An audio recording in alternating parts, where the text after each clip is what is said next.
Well, obviously Italy was super awesome. It was a little bit of adventure getting there. We had some interesting times with the train. So our train to Venice, where we're catching a connection to Florence, is late. Seems to be a reoccurring theme in my trip. We did the overnight train, obviously. So Rebecca and I made it onto our very late train to Venice, and we're in this tiny little room with a couple roommates, and there's Rebecca down there. There's a mirror.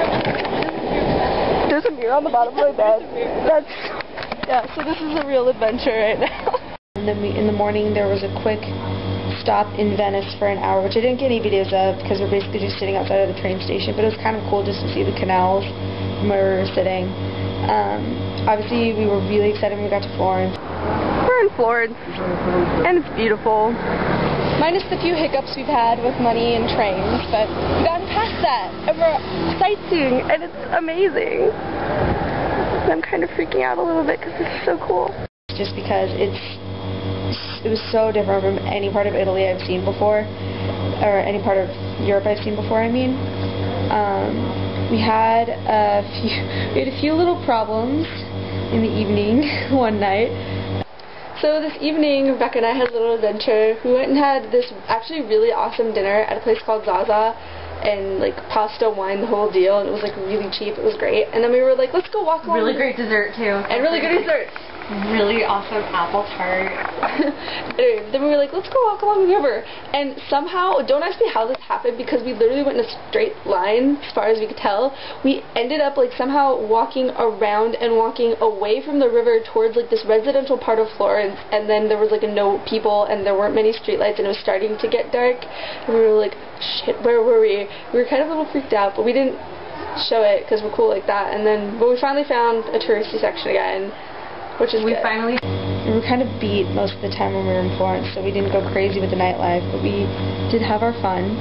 And it's only like 9 o'clock, but we didn't get any sleep on the train last night, so we're like turning in early and playing cards because we're so cool. I won the first game of speed. We only spent 2 days there, and most of what we saw was art and really pretty views. Okay, we're on the top floor of the Pitti Palace in the Modern Art Gallery right now, and this is the view from the balcony. So gorgeous. So after almost 2 hours of waiting, we're finally in the Uffizi Museum, where I don't think I'm supposed to be taking a video, so I'm not taking it where the famous stuff is yet. But we're climbing the stairs! We just climbed a whole frickin' hill full of stairs, but oh man, this view is so worth it. It's all Florence, people. But it was exciting to see the art because a lot of it was things we'd read about, like David, and... So there's Michelangelo's David, and it's a lot bigger than I thought it was going to be, actually. Textbooks make it... Or parts of the statue. Oh, shut up!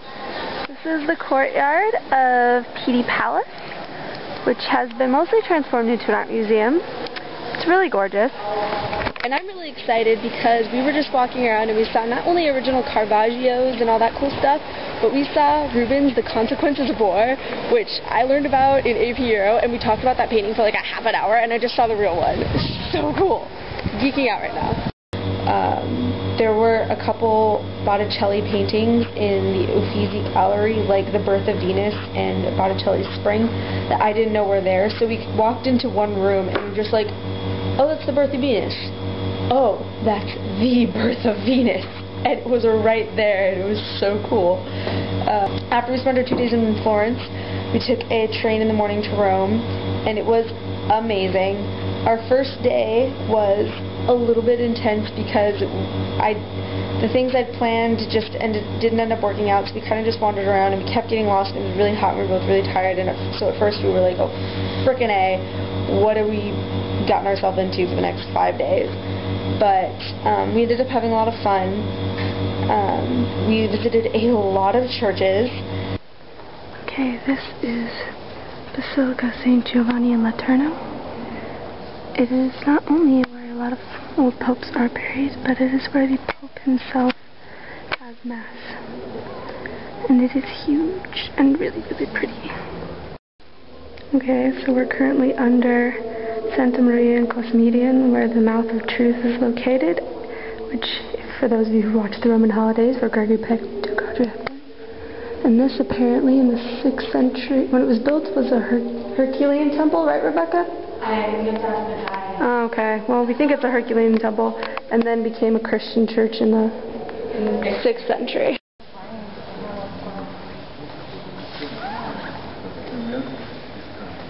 We're in the Church of St. Ignatius of Loyola. Go Lions! All the churches that you just saw, that wasn't even all of them. That was just the ones that I remembered to take a video of. So, one of the ones that wasn't on there was the Church of St. Cecilia, which I was really excited about. That was like that was one of the churches we found on the first day we got there, and everything just sucked. But I really liked the church because it was pretty, and St. Cecilia is my patron saint for confirmation and whatnot. And then there was also this really cute group of nuns that were on tour, and so they all walked in together and they like took pictures, and then they all immediately like knelt down and started praying. I thought it was adorable. Of course, just when you think there can't be more churches, we also went to the Vatican. And we actually went to the Vatican for a day and a half. The first half day, we just went and did a tour of the gardens.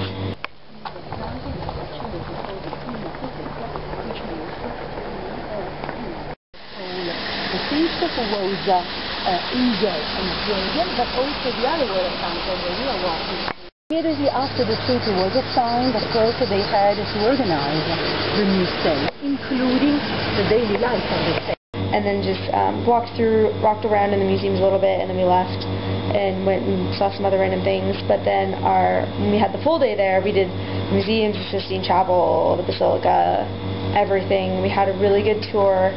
So we because there isn't a lot of labels in the Vatican, and so the tour guide was able to tell us like what everything was. I get videos a lot of this because I felt like it was disrespectful to start videoing in the Vatican, with the exception of a few things. We also climbed to the top of the Basilica, which took forever. There are like almost 500 steps or something, but it was so worth it. The view was amazing. And this is a better view, because I have a good spot to stand now, of Rome. From the top of St. Peter's Basilica. Of course, besides, all the religious Catholic stuff, there's also the nice pagan stuff. We went to the Colosseum and the Forum in Palatine Hill, which you can't miss.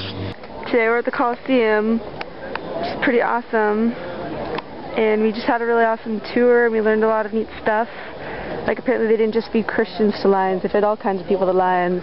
And sometimes they would throw you off a giant platform and make you splash. Oh my god, you're at the Roman Forum. This is amazing and old and so cool. And way over there is the Temple of the Vestal Virgins, which rock because they were badasses. Look at this place, it is so amazing.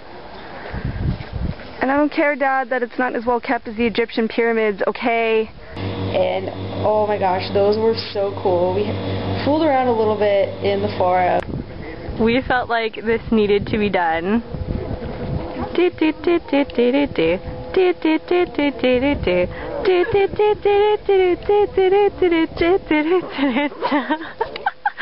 is the original marble floor of the forum, by the way. We just never had an electric slide. Heck yes. It needs one. Alright. And we also had this really neat tour guide. His name was David. We called him Tour Guide Dave. I don't think he liked me very much. I kind of gave him some sass at one point. But he was telling us that we hadn't had real food yet. Take a picture! Oh, wait, I think it's on video. Because we'd all eaten in the touristy part of Italy, and so we went to the part that he suggested to eat at. Are you getting me?